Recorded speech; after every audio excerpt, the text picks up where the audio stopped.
I was a kid, my parents were well aware of my interest in the universe, which began when I was 8 years old on a first trip to our local planetarium, family trip. Me, my brother, and my sister, mom and dad, family trip to the American Museum of Natural History here in New York City.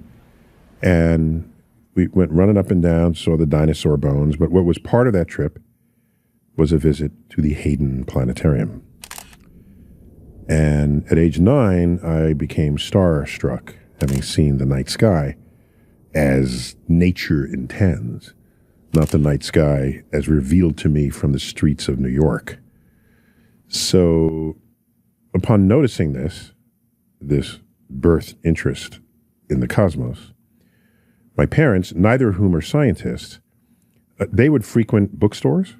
And back then, not so much today, there'd be this mound of books on a huge table out in the open space. And those were remaindered books.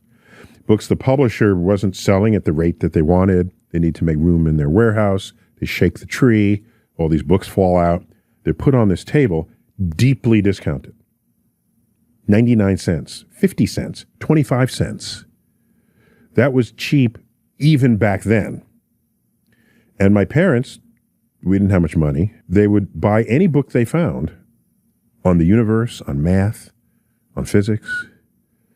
So by the time I was in middle school, I probably had the largest library of books of anyone in my class.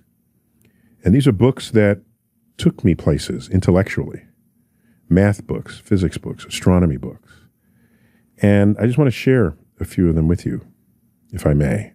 This might be the single most influential book on my life. I don't have the original copy. In fact, I think I lent it to someone. I never got it back. This is a book by the physicist George Gamow. He's really a cosmologist. And he wrote this for the public. And I thought, that's kind of cool. There's an actual scientist writing for the public. Little did I know that these were sort of seeds planted within me about what kind of life I might shape for myself. This is titled 1, 2, 3, Infinity. And he gets the title from this tribe somewhere, I think it was in Africa, where he noted that their counting system only went up to 3. And after that, if there was more than 3, the word was many. And that was sufficient for the lives they were leading. It's funny because in the Bible, there are many references to the number 40. There's 40 days and 40 nights with Noah's Ark. There's 40 years in the desert. Jesus gets only 39 lashes because 40 might be too many. 40 was the big number in the Bible. So different cultures will have different ways to represent something that they can't count. So that's just the title of this book. What the book is about is, well, I'll read the subtitle, Facts and Speculations of Science. Oh, I couldn't get enough of this. And it was written for the lay reader, and the chapter titles, I mean, oh my gosh, I just couldn't get up. Playing with numbers. This is where I learned about the Googleplex and the Google. That's got to be anybody's favorite number. Google is a 10 to the 100th power, a 1 with 100 zeros. A Googleplex is a 1 with a Google zeros. You cannot even write that in the universe. You just have to say 10 to the Google power. There's too many zeros to fit on material surfaces in the universe. Space, time, and Einstein, the microcosmos, the macrocosmos. And there are illustrations in here that he drew. He was a little bit of an amateur artist. Anyhow, these were speculations on math and on science and how the two work together to make discoveries in the universe.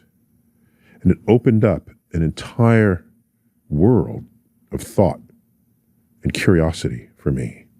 I had normal childhood curiosity. What's behind the tree? What's under the rock? You know, how does a tadpole become a frog? You know, the usual stuff.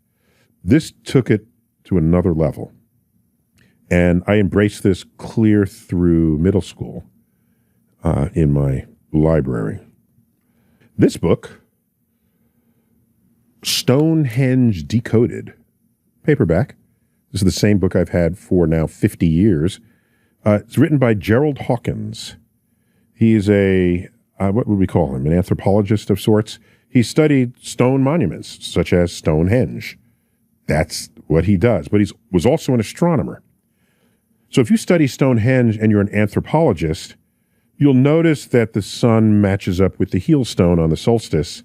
But that's all you're really going to think about the universe, because nothing else is obvious to you other than it looks like a temple for ancient peoples to perform whatever rituals they might.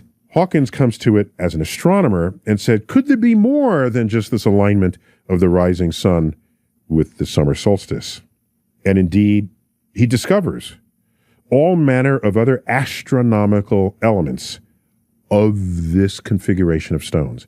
I went on an expedition while in high school to England to to visit Stonehenge with him as a guide, but also to decode some other stone monuments that were there and less celebrated than this that had not yet been documented. So that was an expedition I went on. This put Stonehenge in my head. And coming back to New York City, I would later say, I want Stonehenge for New York. Look at all these buildings here. Surely there's some alignment of buildings. They got stones doing it in England. We can do this in New York City. And I looked hard, and I settled on, I had bigger ideas with buildings lining up, but I settled on the Manhattan grid, aligning with the sunset. Happens 2 days a year because the grid is perfectly laid out. And I came to call that Manhattanhenge. So that's where I got that word from, because I went to Stonehenge with the man who figured it out in charge of that expedition.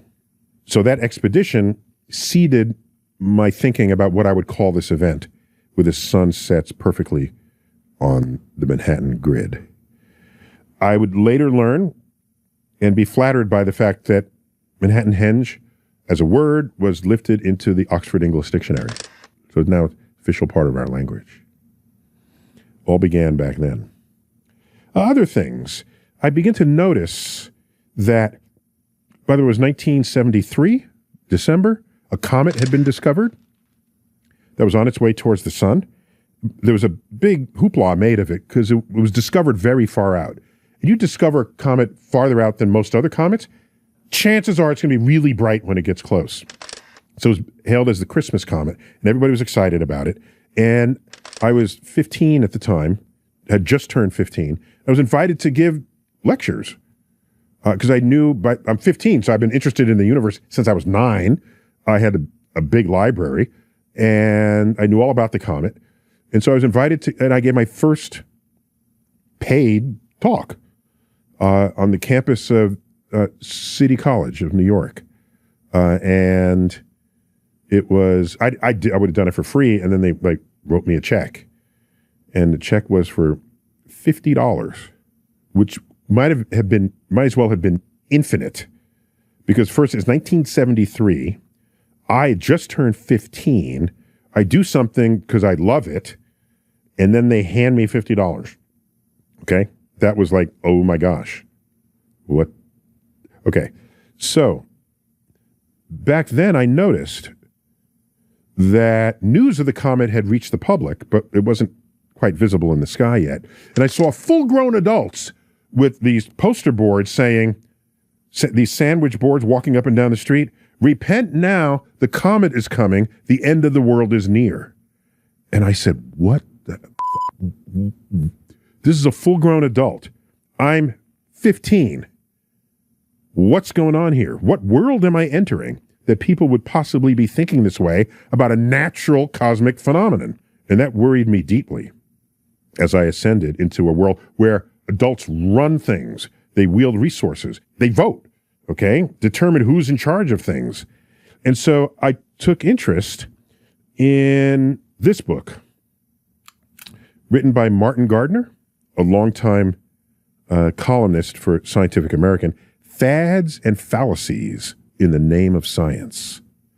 I'll read the subtitle. The Curious Theories of Modern Pseudoscientists and the Strange, Amusing, and Alarming Cults that Surround Them. A Study in Human Gullibility. I haven't checked, but I see no reason why this book would be out of print. It should still be there. This was a Dover reprint at the time that I acquired it. And so it's an account of all the ways the public is misusing and misthinking science. And that would sort of prep me coming up through high school and in college how I might go about bringing science to the world. Because I'm in love with science. And as Carl Sagan said, when you're in love with something, you want to tell the world. So there I am in love with science. How could you not want to know about the comet and stars and the Big Bang and all of this, big numbers? And so I had a lot to share. But I'm entering a world where not everyone is scientifically literate. And so part of it is, how do I do it and be effective at it? You can't just knock people on the head and say they're all idiots, because they're other human beings and they have a background. They have something taught them that. And so, yeah, so I don't want to say I was on a mission, but I was fully aware of where I was headed after that. That the cauldron of tangled mental pathways that afflicts society. Well, let's keep going. How about this one? I love this one. Got this one while I was in college. Gerald Walker. He's a physicist educator who just loves teaching everyday physics to everyday people. And he has a book called The Flying Circus of Physics. He first came out with a book called The Flying Circus of Physics, which is a whole book of just ponderables where you say, I wonder why that's true. But then he wouldn't give the answer. So everyone was pissed off. He finally produced a book called The Flying Circus of Physics with answers. And so he poses all the same questions. There's a whole section in the back. These are different colored pages here that have the answers to questions posed in the rest of the book. And, you know, they're interesting things that you might have noticed but never thought to question. Simple things like, why is it that when it snows at the base of the tree, just within a couple of feet of the main trunk, there's less snow there, like it melts first? That's a little weird. Like, how does that happen? Why does that happen? Right? It's things in our world around you that if you're alert, you'd notice it, even if you didn't have the answer. So it was, for me, it was a litmus test of, am I still paying attention to the world around me? Am I still the curious kid that I enjoyed being, but did I carry that into adulthood? So for me, this is a test for, are you noticing things? And even if you didn't, you'll notice them after you read these questions about the world around us. So, anyhow, Flying Circus of Physics. Then it occurred to me, to be educated is not only to know stuff, but also to know what we don't know. That's kind of cool.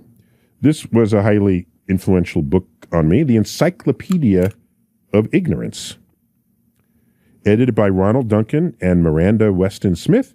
Everything you ever wanted to know about the unknown. It's a big fat book, but I couldn't get enough of this. It goes into all the fields of science and says, here's what we know, here's the ledge, here's what we don't know. I said, wow. What this did was bring the limits of human understanding of the universe into arm's reach of me. Because think about it, when you're growing up, part of you thinks that everything is just known. We know everything. How do you know that you don't know it if you don't even know that you don't know it? And so the influence this book had on me was later on, decades later, I would create a video series for the Great Courses. You might have heard of them, the Great Courses. One of them is called The Inexplicable Universe. I'm very proud of that, actually. So I'm there lecturing to you in this video format. It's got visuals and video and things, but I'm lecturing to you on things in physics and in the universe and astrophysics that we simply don't have an answer to. And that was fun. It was fun to diagram that, create the syllabus for it, and to deliver it to camera for all to see. So I could say this planted the seeds in me for that. Then I found this book, Newton's Philosophy of Nature, Selections from His Writings. I say I know Newton was a scientist. I don't know much about him. When I read this, who is this man, Isaac Newton? I've heard of him, of course. I'd taken physics. There's Newton's laws. I get it. But you don't learn the rest about him. The man discovers the laws of optics, laws of gravity. He invents integral and differential calculus. All of this. Then he turns 26. What's up with that? He was also an alchemist, probably the last alchemist. And alchemists, they get a bad rap, I think. I think you couldn't really have modern chemistry without alchemists at least testing stuff out. You know, they all can't be winners, all right? They bet on the wrong horse that you can transmute one element to another. But they kept a lot of good notes to birth what would ultimately become modern chemistry. So, and Newton also wrote quite a bit on religion. And there's a little bit of that in here. This is mostly his physics. Point is, I read this cover to cover, and I'm sure you can find it, even though this is my original copy. And I said, I want to know much more about this person. Upon reading what was in it, letters, selections from his great books. And from then onward, I started acquiring basically everything he's ever done. So in my library today at home, I have like original Isaac Newtons written in the 1700s, 1600s, and it connects me to him in a way that hair rises up on the back of my neck when I just think about his brilliance and his genius. In fact, I think I have here, yeah, is this it? A little Newton finger puppet. There he goes. Isaac Newton. Anyhow, I also have Newton elsewhere in this office. Point is, this set me on a quest to understand brilliance, scientific brilliance in the history of the world. In particular, the history of civilization and what impact he might have had on it. So that started me, a big part of what I would do in the years to follow is look for old books with people, how they used to think about things, how they used to think about our relationship to nature and to the universe. Maybe we can save that for another session. I, as a kid, read very little fiction. I don't know that I had the imagination to embrace it and appreciate it the way others did. I read primarily nonfiction. Didn't mean I didn't enjoy stories, fictional stories, but I would wait till the movie came out, okay? And I'd watch the movie. That was my fix of storytelling as it involved the human condition. Of the fictional stories that I've read, by far the most influential is Jonathan Swift's Gulliver's Travels. Of course, as a kid, we all see Gulliver goes to Lilliput, and there are these Lilliputians. We've all seen that one. It's been in cartoons and some movies. He's big. He's regular, but he goes to this place where everybody's little, and he interacts with them. As kids, that's the story we all saw. But that's just one story of the entire book. I was so influenced by it that I've had different versions of it over the years. The latest one I acquired is a big old fancy one, Gulliver's Travels by Jonathan Swift. This one is illustrated. So it's a bigger, sort of full-sized book. It's not printed in his life. It's printed in the life of the illustrator, Arthur Rackham, a well-known illustrator in the day. And that's why these pages are large, because there's room for the illustrations that are there. And yeah, here we are. We have in this particular, I just happen to come to the Lilliputian section. There's the Lilliputians, and they're trying to sort of tie him down. And this is illustrated. So this is profusely illustrated of all the different stories. Point is, the full title of this book, Gulliver's Travels into several remote nations of the world. Each of these was a remote nation where everything was completely different from where he came from. Of Gulliver's voyages, two stand out for me. His voyage to Laputa. This is a place occupied by scientists, and they were members of the Legato Academy. And he describes their behavior in a way that's so comical, yet oddly plausible, that you have to pause and say, wait, that can't happen that way, can it? Is it really? Is that what? Huh? And so I'll just give an example. Scientists are trying to discover a way to irrigate the soil, but do it like for free, without having to actually do it yourself. Now, they know pigs like to dig up apples. So they figured out a way to bury apples in the soils of what will be the garden. And then they set pigs loose on the garden, and the pigs dig up the apples and they eat the apples. And while they're eating the apples, going down the line, they also poop, which then is fertilizer for the. So you say, yeah, wow, okay, that's kind of brilliant. But then you realize, how'd you put the apples in the ground to begin with? You had to dig up the soil to put the apples in the ground. When you first read it, it's like, yeah, but then it's like, no, I'm not going to do that. It's not going to happen. Plus, the pig is not pooping everywhere. So what you want to do is pick up the poop later and then spread it out where you need it. Another one, they wanted to turn marble into soft pillows. They had an experiment to attempt this. Expensive marble into soft pillows. So I said, that's interesting. Do they not have soft pillows? Of course they do. They have down from ducks or birds, whatever, of course. So why would you take expensive marble and turn it into a pillow? It makes no sense. This was a satirical indictment of science gone awry. And by the way, the entire book is satire. Let me make that clear. They also had a weather vane where this was to show the direction of the wind, but if I'm remembering this correctly, like the whole house turned under it, and then they took that fact and used it to correct for what direction the weather vane was pointing, so that they would then know which way the wind was blowing. It was like, no, just use the vane.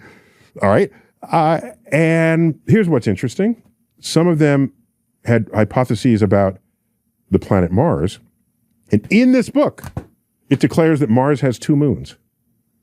Which in fact it does. But no one knew that at the time this was written, back in 1726.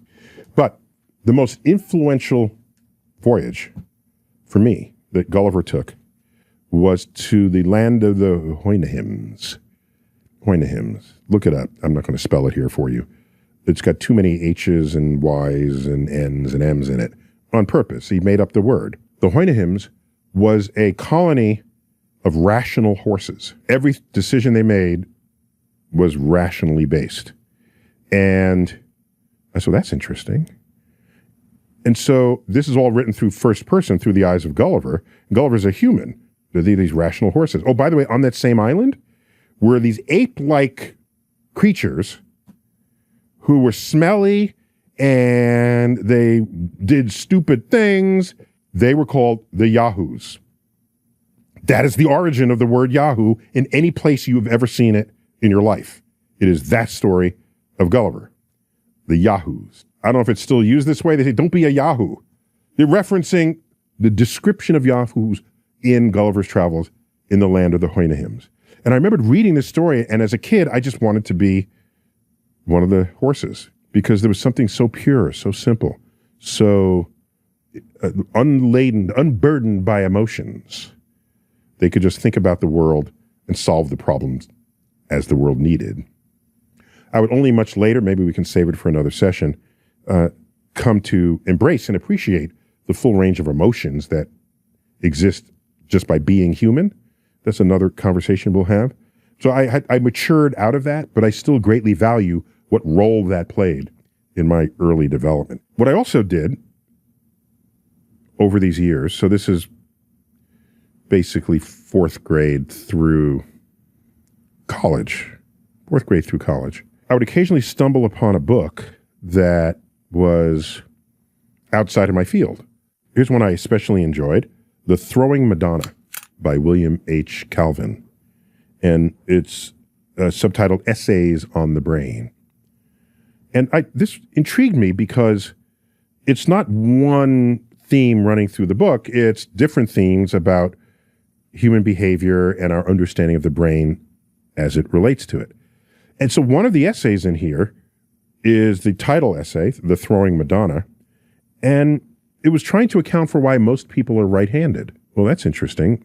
Is there an account for that? We know that handedness can be inherited. If you are left-handed, you're more likely to have a left-handed kid.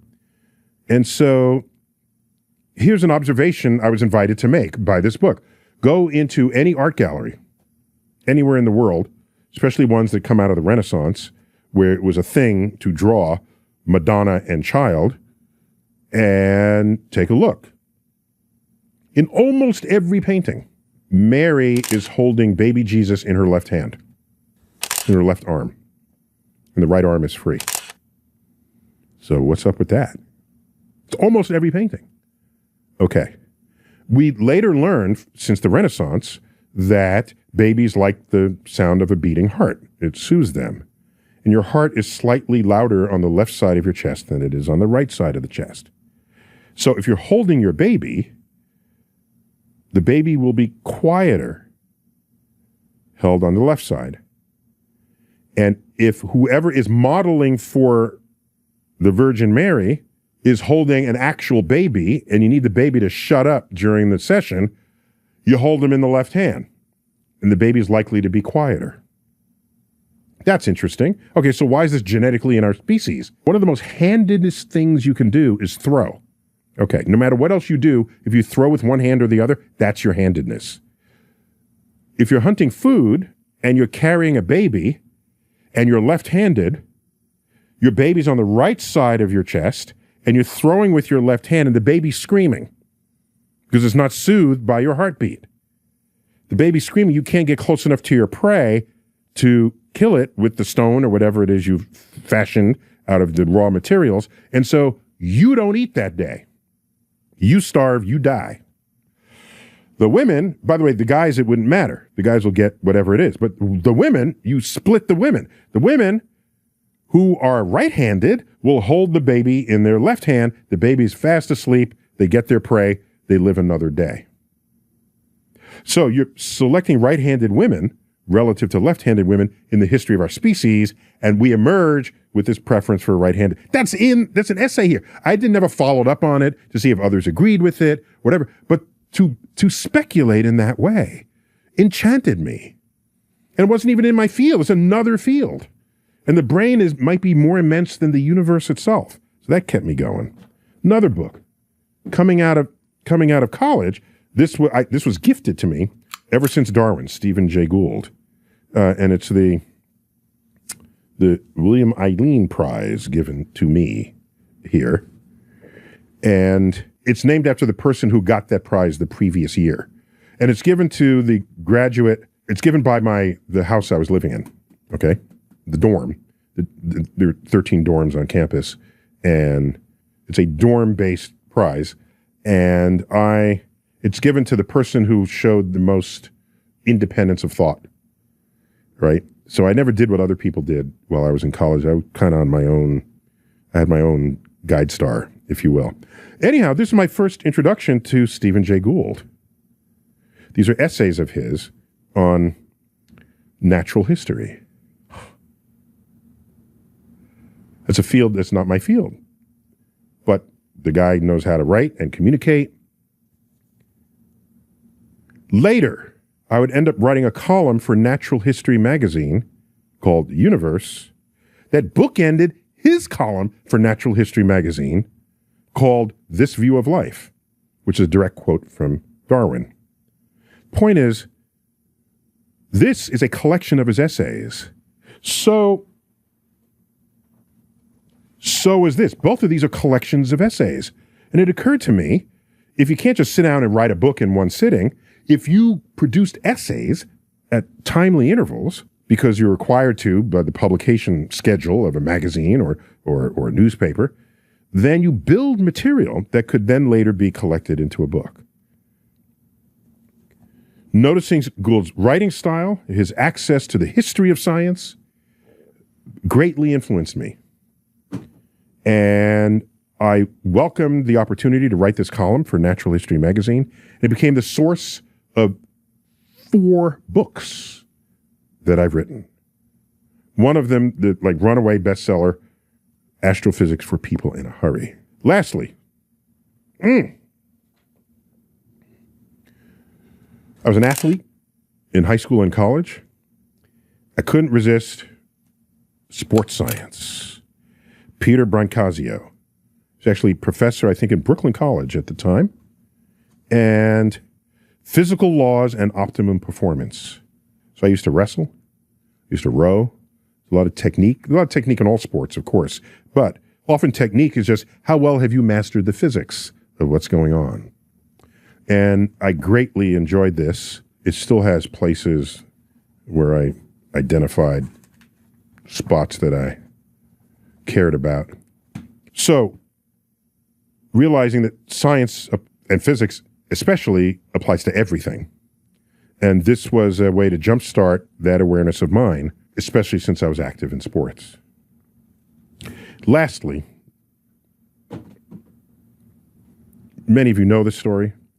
I'm 17 years old in high school.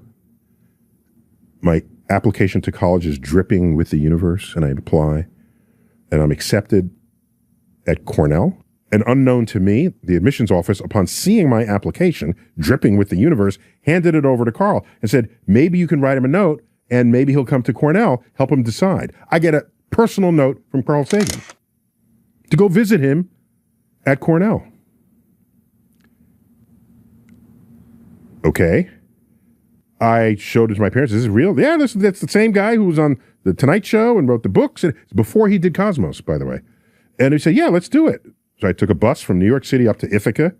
It's like 5 hours. Okay, he met me outside his building, went up to his office, and I'll never forget, he did a no-look reach. He reached back behind his desk, grabbed the book off the shelf, didn't even look. And it's one of his books. I said, wow, that's badass.